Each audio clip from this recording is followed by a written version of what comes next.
और रविंद्र जौहरी की आवाज में और कुछ खास उसके सुनिए। हमारे माननीय मंत्री महोदय भी मौजूद हैं यहाँ और निश्चित रूप से रविंद्र जौहरी जी ने कहा था कि अगले दौर में मैं पूरे मिजाज का होगा।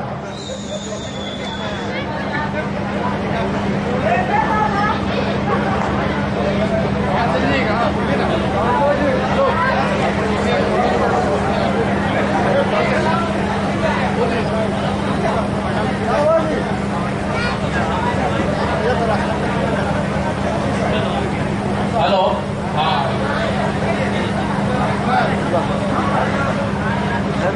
ये लोग जो लोग जा रहे हैं उनसे निवेदन है थोड़ी देर बैठ जाए। आप लोगों ने एक छोटा सा नाटक देखा अभी और काफी श्रोता शहीद भी हो गए। ये माइक भी इधर उधर हो रहा है, इसको टिकाते हैं पहले तो। बहुत बढ़िया कार्यक्रम चल रहा है, आप आनंद ले रहे हो। रात भर आपने तालियां बजाई।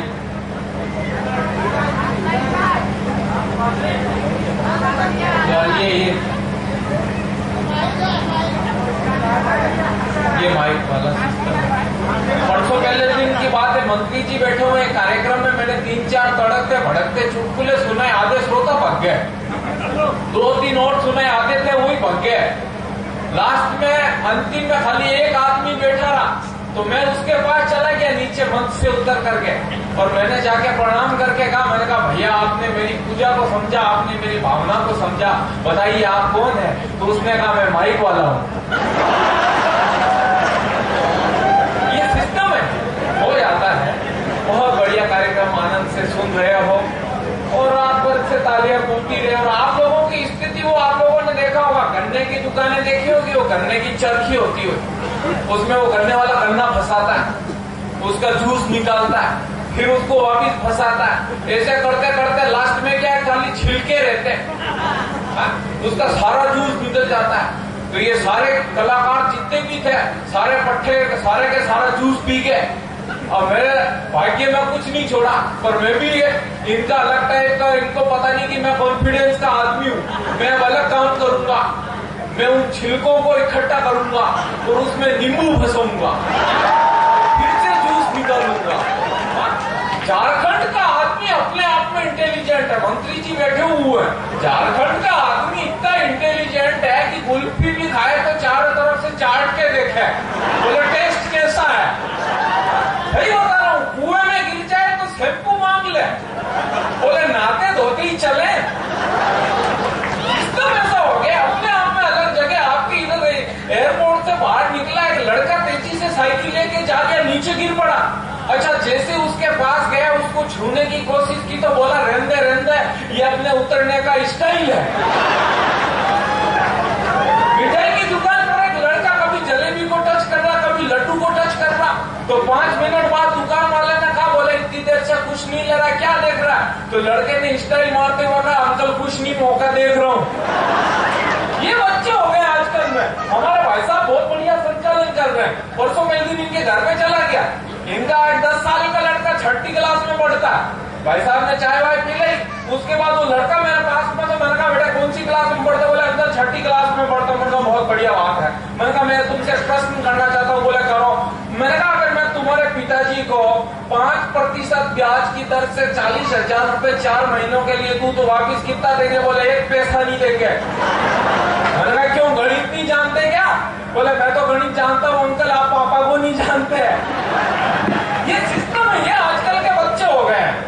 किसी को कुछ पता ही नहीं चल रहा है, कहाँ से चले थे कहाँ आकर खड़े हो गए बच्चे। अलग ताली वाली बजाओ, अब मैं शुरू हो रहा हूँ। एक बार ऊपर हाथ करके बजाओ तमाम लोग। हंसना अलग टाइप का खेल है। गाने वाने अभी गाने वाने चले, बहुत अच्छी बात है। बॉम्बे में बैठे, हमारे मुंबई में बैठे फिल्मकार गाने लिखते थे। गांव की संस्कृति से मंत्री जी कोई मालूम नहीं, उनको कोई फर्क नहीं पड़ता, वहां बैठे गीत लिख रहे हैं। पिछले दिन आप लोगों ने देखा होगा एक वो गाना है जिसमें शिल्पा शेट्टी ने नाच कूद के अपनी बीपी हाई कर ली। बोले मुंबई से गई पूना, पूना से गई पटना, फिर भी नहीं मिला सजना। तू रांची में आई थी क्या, कितने सजना बैठे हुए, तेरा काम यही हो जाता। सही बता रहा हूं, चोरा चोरी चने के खेत में चोरा चोरी चने के खेत में। अब मूर्खों को ये मालूम नहीं कि चने का झाड़ 1.5 फुट का चोरा चोरी कैसे हो सकती है। और चोरा नहीं सही बोला, और चोरा चोरी कर भी ले तो इतनी जगह भूजाल पैदा हो जाएगी कि भूजालते पूरी ऊपर निकल जाएगी। ये गाने आप बॉम्बे में बैठे लेकर आए प्रेम प्यार, आजकल सारा सिस्टम चला है, अलग हो गया। मेरे मीडिया के पत्रकार लोग बैठे हुए हैं, उनको प्रणाम करना चाहता हूँ। ये पत्रकार लोग ही हैं जो क्या है कि ये फोटो ले रहे हैं, बहुत बढ़िया काम कर रहे हैं। और ये क्या कि देश की विकास में आजकल आप लोगों ने देखा होगा कि इन दिनों में कितने घोटाले उजागर हुए हैं, ये सारा इन पत्रकारों का ही काम है। मीडिया वाले हैं यही आज देश को उन्नति की राह पर ला रहे हैं। मैं प्रणाम करना चाहता हूँ, मेरी फोटो खींच रहे हैं और ये फोटो कल अखबार में जाएगा, परसों किसी चाट पकौड़ी वाले की दुकान में जाएगा पेपर। वो उसके बाद में क्या करेगा, उसमें जलेबी रख के बेचेगा, ठीक है। रांची का आदमी उस जलेबी को खाएगा, मेरे मुंह पे जलेबी का जूस होगा। उसके बाद क्या करेगा, वो उस कागज को फेंकेगा और नाली के पास कागज पड़ा रहेगा और कुत्ता मेरे मुंह को चाटेगा। फोटो का सिस्टम है। मंत्री जी के सम्मान में बोला दो, बैठे हुए हैं, मैं इनको प्रणाम करना चाहता हूँ। ये आप बजा ना यार, इतनी देर से नाटक का कार्यक्रम चल रहा है, आपका नाटक बहुत बढ़िया है। मेरे को उस नाटक में खाली इतनी सी बात पता चली कि भाई लड़ाई मत करो, पेड़ पौधे मत काटो। ये बात तो 2 मिनट में भी कर सकते थे अपन कि भाई प्रेम से मिल बांट के सब जो काम करना है कर लो। फालतू की ऊर्जा वेस्ट करने से क्या मतलब है। कोई मुर्गी चली गई दुकानदार के पास में और जाके कहा बोले भैया एक अंडा देना, तो दुकान वाले ने कहा बोले अंडा तुम अंडा तुम तो खुद दे सकती हो, क्यों 3 रुपए बिगाड़ रही हो। तो उसने उसी टाइम बोल दिया, बोला हस्बैंड ने साफ मना कर रखा, बोले 3-4 रुपए के लिए फिगर बगाड़ने की जरूरत नहीं है। वहां तो मुर्गियां तक बदल गई है देश में, ये अपना हिंदुस्तान है। सही बता रहा हूं, कुछ भी हो सकता है। मैं कॉन्फिडेंस का आदमी हूँ, मैं ऐसी कोई बात नहीं करता जिससे दिमाग पे लोड पड़े। मैं सही बता रहा हूँ, मैं मंत्री जी मैं सही बता रहा हूँ। मैं जब 8वीं में 5 बार फेल हो गया तो मेरे प्रधान अध्यापक ससम्मान मेरे को घर तक छोड़ने आए। उन्होंने पूरे इतने हाथ जोड़े और मैं उनके ऊपर दया करके ससम्मान अपने घर पे आया। मैं इतना इंटेलिजेंट रहा हूँ शुरू से। वो 8वीं क्लास की परीक्षा थी, हमारा वोइवो टेस्ट, अंग्रेजी के मास्टर ने कहा बोले 8 साल हो गए अंग्रेजी पढ़ते पढ़ते, और तेरे को टेस्ट देना और उसमें पास होने में का बिल्कुल हो जाऊंगा, मैं कॉन्फिडेंस का आदमी हूँ। है नहीं सही कह रहा हूँ। बोले वो आदमी खड़ा उसको पास बुलाओ। विजय जी उसी टाइम अपन ने बोल दिया कम हिया, वो आदमी पास आ गया। अब वो मास्टर ने कहा बोले इसको वापिस भेजो। अब वापिस भेजने की इंग्लिश अपने को आई ही नहीं। मंत्री जी अपन ने वहां कॉन्फिडेंस ही काम लिया। मैं खुद उधर वहां सामने चला गया, वहां जाके बोल दिया भैया। आदमी का कॉन्फिडेंस ढंग का होना चाहिए, कुछ भी कर सकता है। हम संस्कृत का पेपर, वही अध्यापक ने कहा बोले श्लोक का हिंदी में अनुवाद करना, मैंने कहा बिल्कुल कर दूंगा, कॉन्फिडेंस का आदमी हूं। बोले श्लोक, मैंने कहा बताओ। बोले सर्वे भवन्तु सुखिनः, सर्वे भवन्तु सुखिनः, सर्वे सन्तु निरामया, सर्वे भद्राणि पश्यन्तु मा कश्चित् दुःख भाग् भवेत्। सारा ये श्लोक सबने सुना है। अपन ने इसका कॉन्फिडेंस ही उत्तर दिया। उसने हमारे परीक्षार्थी ने पूछा बोले इसका हिंदी में अनुवाद करो, मैंने कहा बिल्कुल करते हैं। सर्वे भवन्तु सुखिनः, सर्वे सर्वे यानी सर्वे, सर्वे यानी सर्वे। मैंने लिखा कि जब सर्वे किया गया तो पता चला भवन्तु ऋषि के आश्रम में कोई सुखी नहीं था। सर्वे संतु निरामया, मैंने लिखा कि ये सर्वे संतु और निरामया ने मिलके किया था। सर्वे भद्राणि पश्यन्तु, मैंने लिखा कि सर्वे तो भद्राणी और पश्चिंतु का भी हुआ था। माँ कश्चित् दुःख भाग् भवेत्, पर उनकी माँ क्या करती जब उनके भाग्य में सुख नहीं था। बोले एक या दूसरे का, तो मैंने कहा दूसरा पूछ लो। मैं कॉन्फिडेंस का आदमी, मैं तो खुद इतनी देर से अभी मूड में आ रहा हूँ, इतनी देर से वो ताली वाली बजाना हाथ खोला, इतनी देर से मैं पीछे बैठा सोच रहा था बारी कब आएगी अपनी। अपना सिस्टम बिगड़ रहा, ताली बजाओ ढंग से। अपना ये मंत्री जी बैठे हुए हैं, माल अच्छा होता तो अपने आप निकल जाता है, पब्लिसिटी की जरूरत ही नहीं पड़ती। उसने कहा दूसरे सवाल का उत्तर तो मैंने कहा पूछ लो। बोले दूसरा इस सवाल ये है, तमसोर्मा ज्योतिर्गमय, इसका श्लोक का हिंदी में अनुवाद करो। मैंने कहा सिंपल सी बात है, तुम सो जाओ माँ, मैं ज्योति के घर जा रहा हूँ। ठीक है, सर निकल रहे हैं, सर के सम्मान में ताली बजाओ, अपना महत्वपूर्ण टाइम देके हमारे लिए आए। हाँ, ईश्वर आपको और ज्यादा उन्नति दे मंत्री जी। ये कार्यक्रम, ये उत्सव जो हो रहे हैं, ये विकास का ही प्रतीक है, वरना उत्सव नहीं होते। उत्सव अपने आप में महान है। अब सारे लोग चले गए हैं, ताली बजाओ, अपन आप हो और मैं। अब ताली बजाओ एक बात, अब सब लोग सुनना चाहते हो ना कॉमेडी, या गाना सुनना चाहते हो? हाँ, नहीं तो अभी मैं एक नाटक और करवाऊंगा यहाँ पे। वो उसने सोच करके परीक्षार्थी ने एक प्रश्न और किया, मैंने कहा करो सर। उसने कहा कि इसका हिंदी में अनुवाद करो। मैंने कहा पूछो। बोले नारीयस्य चरित्रम पुरुष भाग्यम। मैंने कहा नारी के चरित्र को देखकर पुरुष भाग गया। बोले ऐसे क्या कर रहा है? मैंने कहा मैं तो ऐसे ही करता हूँ। वो बीज गणित का प्रश्न, विजय जी भी जा रहे हैं क्या? हाँ, आप यही हो सर, आप यही रहना, क्योंकि पेमेंट वाला मामला आपके पास है। ये जरूरी है काम करना, क्या पता वो निकल जाए, अपन इधर ही रहे। बहुत बढ़िया कार्यक्रम चल रहा है, पुलिस दिखाई नहीं दे रही है, कहाँ गई? बहुत बड़ी पीछे। साक्षात प्रणाम करना चाहता हूँ, बहुत बढ़िया पुलिस है आपकी इधर में तो। छत्तीसगढ़ रांची, सॉरी झारखंड रांची, बहुत बढ़िया पुलिस है। इतनी अच्छी है कि आप जो भी देव प्रेम से रख लेती है, कुछ नहीं बोलती। बहुत बढ़िया। और पुलिस वाले हंस रहे हैं, इससे एक बात सिद्ध भी हो रही है कि ढंग से करे तो गेंडे को भी गुदगुदी होती है। अभी पिछले दिनों की बात है, देहरादून के कार्यक्रम में मैंने तड़कते भड़कते ऐसे चुटकुले सुनाए थे, तो एक थानाधिकारी आ गया और मैंने वहां बोल दिया देश की पुलिस भ्रष्ट है। तो थानाधिकारी आ गया मेरे पास में और आके बोला इधर आओ। तो क्या बोल रहे थे? देश की पुलिस भ्रष्ट है। तो मैंने कहा नहीं सर, मैं तो ये कह रहा था कि पाकिस्तान की पुलिस भ्रष्ट है। तो उसने उसी टाइम कहा, बोले चुप करो, जैसे कि हम जानते ही नहीं कौन सी पुलिस भ्रष्ट है। ये पुलिस वाले मेरे एक मित्र है, थानाधिकारी है, पिछले दिनों मेरे को मिला। मैंने कहा भाई साहब क्या हाल है? बोले रात भर दौड़ना पड़ता, हालत खराब है। मैंने कहा क्या हुआ? बोले रात भर दौड़ना पड़ता, शहर में चोरियां हो रही है। तो मैंने कहा एक काम करो ना, आप सूंघने वाले कुत्ते पाल लो, वो 2 मिनट में चोर को पकड़ लेते हैं। तो बोले यार पाल के देख लिया, पट्टे सूंघते सूंघते खाने में आ जाते हैं। हाँ, पर मैं यहाँ पुलिस के बारे में नहीं कह रहा, रांची की पुलिस के बारे में मैंने एक भी शब्द नहीं कहा। पुलिस वाले लोग बैठे हुए हैं, मैंने रांची की पुलिस के बारे में नहीं कहा है, क्योंकि अपने को इधर से जाना भी है। क्या पता ये सिस्टम है, ये कॉमेडी है। अब आप लोगों को लग रहा है कि कुछ हो रहा है। हो रहा है ना भाई साहब, बहुत बढ़िया। एक बात ईमानदारी से मैं बता रहा हूँ, आज के कार्यक्रम पूरा सफल रहा है। आप लोगों ने मुझे बहुत प्यार दिया है। इस कार्यक्रम की सफलता में इनका भी बहुत बड़ा योगदान है। भाई साहब आपका नाम? कुंजन जी के सम्मान में ताली बजाए। बहुत बढ़िया संचालन किया इन्होंने, आपको रात भर बांधे रखा है, बहुत बढ़िया संचालन किया। पिछले दिनों मेरे साथ इंग्लैंड प्रोग्राम में चले गए। मैंने कहा इनको पहले ही बता दिया था। मैंने कहा भाई साहब अपने को इंग्लिश बिल्कुल नहीं आती। तो इन्होंने कहा टेंशन मत पालो, मैं हूं ना।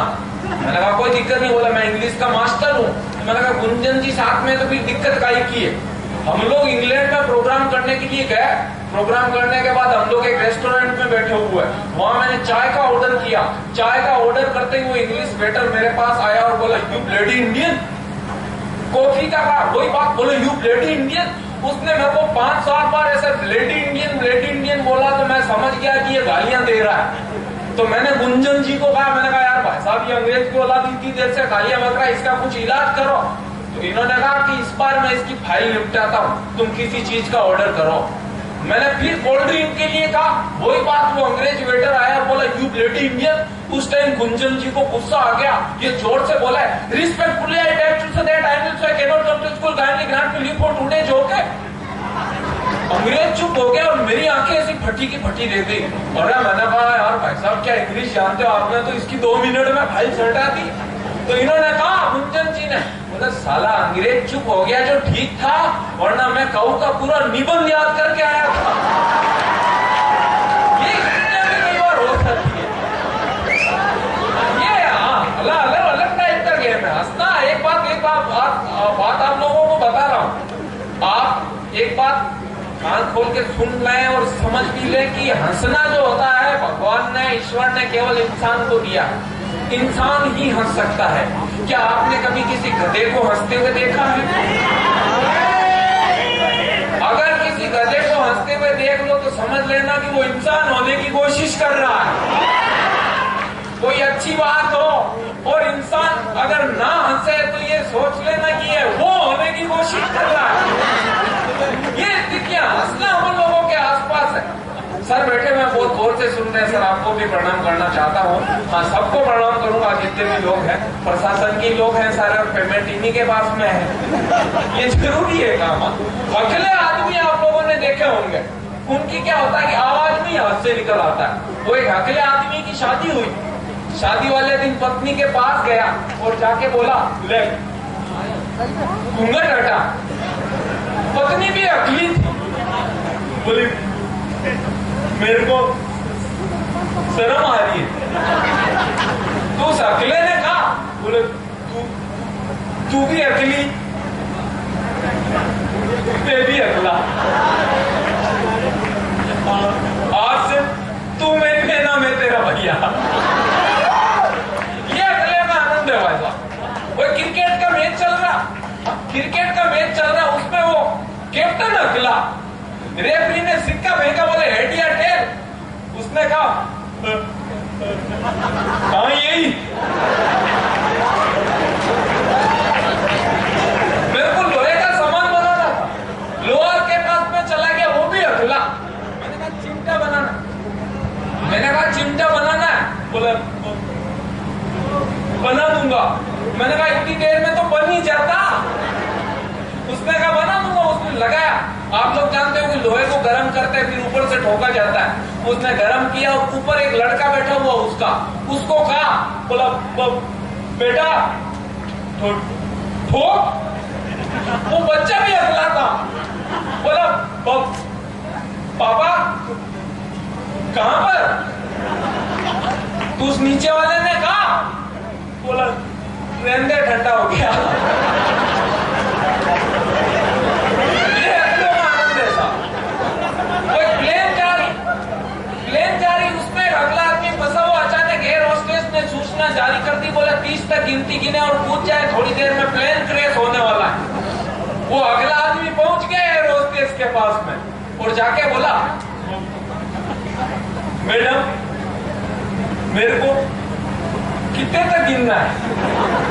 तो उस एयर होस्टेस ने कहा, बोले तू 3 में ही कूद जाना, वरना तेरी फाइल यही से लड़ जाएगी।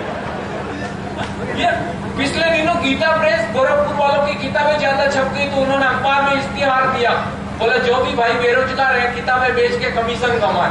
दूसरे दिन ऑफिस के बाद लंबी लाइन लग गई, उसमें 18वें नंबर पर अगला आदमी बसा हुआ। उसका नंबर आया, ऑफिसर ने कहा हाँ, बोले मैं भी बेचूंगा।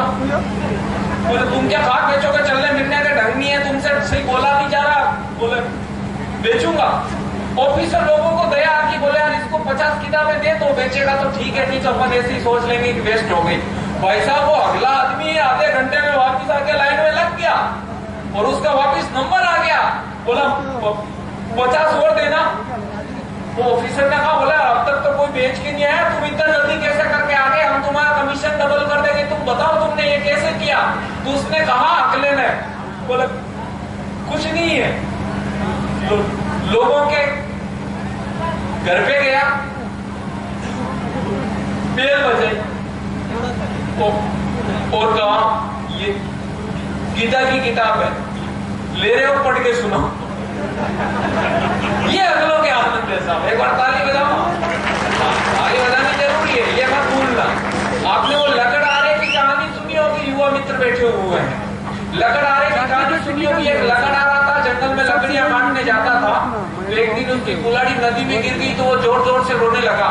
तो नदी के देवता प्रकट हो गए, बोले बस क्या मांगना चाहता है, मैं तेरे मुझको देखकर खुद इमोशनल हो गया हूँ। तो लकड़ आरे ने कहा कि प्रभु मेरी कुल्हाड़ी इस नदी में गिर गई है, वो चाहिए मुझे। तो नदी के देवता अंदर गए और अंदर जाकर के एक सोने की कुल्हाड़ी लेके आए। बोले कहा बेटे ये तुम्हारी है? लकड़ आरे ने कहा नहीं प्रभु ये मेरी नहीं है। उसके बाद फिर से अंदर गए, एक चांदी की कुल्हाड़ी लेके आए, बोले बेटा ये तुम्हारी है? तो लकड़ आरे ने कहा प्रभु ये मेरी नहीं है। उसके बाद वो फिर से अंदर गए और जब लोहे की कुल्हाड़ी लेके आए तो लकड़ आरे ने कहा कि हाँ प्रभु यही मेरी है। और भगवान ने प्रसन्न होकर के, नदी के देवता ने प्रसन्न होकर के तीनों कुल्हाड़ी उसको दे दी। अब वो लकड़ आ रहा, मस्ती से लकड़ियां काट रहा था। अब गेम चेंज होता है, वो अब अपनी पत्नी को भी साथ लेके आने लगा। एक दिन वो लकड़ी काट रहा था नदी के किनारे, पत्नी साथ में थी, हाथ का टल्ला लगा कि पत्नी नदी में गिर गई और वो जोर जोर से रोने लग गया। तो फिर से नदी के देवता प्रकट हो गए, बोले इस बार क्या हुआ? तो लकड़ आ रहे ने कहा कि प्रभु मेरा सब कुछ तो मेरी पत्नी थी, वही नदी में गिर गई, प्रभु आप उसको लाके दे दे। तो नदी के देवता अंदर गए और अंदर जाकर के अमेरिका की सुपरस्टार मॉडल एंजेलिना जोली को लेके आए। बोले बेटा ये तुम्हारी पत्नी है? तो लकड़ आ रहे ने कहा कि हाँ प्रभु यही मेरी पत्नी है। भगवान ने, नदी के देवता ने कहा कि बेटे मुझे पता है कि ये तेरी पत्नी नहीं है, पर मैं जानना चाहता हूँ कि तूने झूठ क्यों बोला। तो लकड़ आरे ने कहा कि प्रभु मैं झूठ नहीं बोलता तो मैं क्या करता, मैं इसके लिए मना कर देता तो आप मुंबई की सुपरस्टार कैटरीना कैफ को लेके आते, उसके लिए मना कर देता तो कोई किसी दूसरी को लेके आते, और उसके लिए फिर मना करता तो लास्ट में मेरी अपनी पत्नी को लेके आते। और जब मैं कहता कि हाँ ये मेरी पत्नी है तो आप प्रसन्न होकर के चारों मेरे को दे देते। और आज के टाइम में चारों का मेंटेनेंस संभव नहीं है।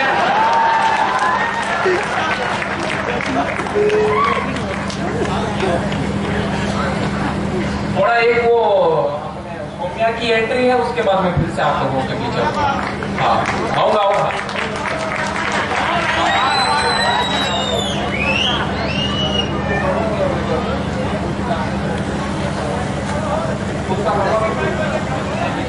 देखिए आप लोग सुनने के मूड में है ना सारे लोग?